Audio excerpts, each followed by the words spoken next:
রাজধানীর আগারগাঁওয়ে নির্বাচন ভবনে চলছে দ্বিতীয় দিনের আপিল শুনানি। সেখানে আছেন সহকর্মী মাহফুজা মুসলিহি, সরাসরি যুক্ত হচ্ছি তার সঙ্গে। মুসলিহি, গতকালকে 51 জনের আপিল টিকে গেছে এমন তথ্য আমরা পেয়েছি। আজকের দিনের শুরুতে যে 23 জনের আপিল হয়েছিল সেখানে 20 জনের আপিল টিকেছে, 3 জনের বাতিল হয়েছে।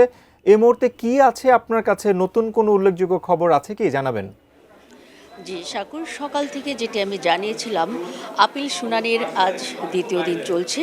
এরই মধ্যে কিন্তু দ্বিতীয় দিনের যে প্রথম পর্ব সেটি কিন্তু শেষ হয়ে গেছে। জাস্ট এই মুহূর্তে কিন্তু আমরা দেখছি যে প্রথম পর্বের পর দ্বিতীয় দিনের যে মধ্যাহ্নভোজের বিরতি বা নামাজের বিরতি সেটি কিন্তু চলছে। তবে আমরা যেটি জেনেছি, এই মুহূর্ত পর্যন্ত প্রথম পর্ব শেষ হওয়ার আগ পর্যন্ত মোট 35টি আপিল শুনানি এখানে শেষ হয়েছে।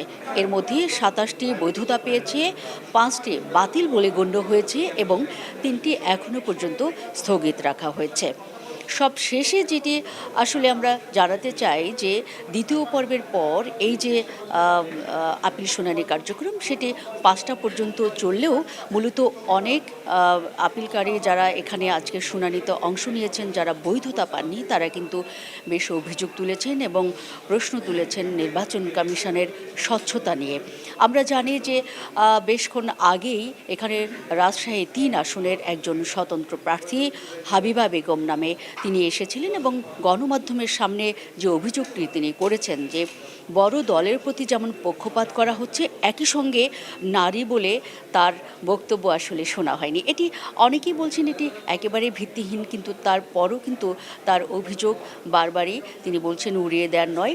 তিনি আপিল দায়ের করেছেন এবং নির্বাচন কমিশন আপিল শুনানিতে তার কোনো রকম বক্তব্য শোনেনি এবং তাকে কোনো রকম স্পেসও দেওয়া হয়নি, এরকম একটি অভিযোগ বাইরে এসে তিনি গণমাধ্যমের সামনে তুলে ধরেছেন এবং তিনি বলেছেন যে আগামীতে যে নির্বাচন স্বচ্ছ হওয়ার বা জবাবদিহিতামূলক যে নির্বাচন যেটি গত 15 বছরে হয়নি, এই প্রতিশ্রুতি বর্তমান নির্বাচন কমিশন দিলেও আসলে এই নির্বাচন কতটা স্বচ্ছ হবে সে নিয়ে তার আশঙ্কা রয়েছে এবং ভোটের মাঠে যদি তার এই শুনানি কার্যক্রমের মধ্য দিয়ে বৈধতা না দেওয়া হয়, নির্বাচন কমিশন এই বৈধতা না দেয়, তাহলে আগামীতে তিনি উচ্চ আদালতে যাবেন বলেও জানিয়েছেন। আমরা এরই মধ্যে দেখেছি যে জাতীয় পার্টির মহাসচিব যিনি শামীম হায়দার পাটোয়ারি, তিনি এসেছেন। জাতীয় পার্টির যেসব প্রার্থীদের পক্ষে তিনি কথা বলেছেন, সেসব প্রার্থীদের পক্ষ হয়ে তিনি জানিয়েছেন যে আসলে জাতীয় পার্টিকে অনেকটাই কোণঠাসা করে রাখা হয়েছে।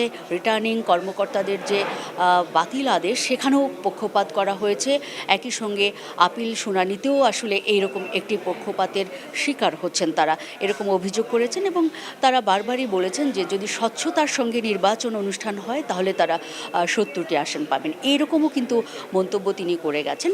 অন্যান্য যেসব প্রার্থীরা বৈধতা পেলেন তারা কিন্তু একসঙ্গে যেমন আল্লাহর কাছে শুকরিয়া আদায় করেছেন এবং নির্বাচন কমিশনের প্রতিও শুকরিয়া জানিয়েছেন এবং তারা কিন্তু জানিয়েছেন যে ভোটের মাঠের পরিবেশ এখনও পর্যন্ত আসলে সুষ্ঠু রয়েছে এবং তারা আশা প্রকাশ করেছেন আগামী নির্বাচন সুষ্ঠু হবে।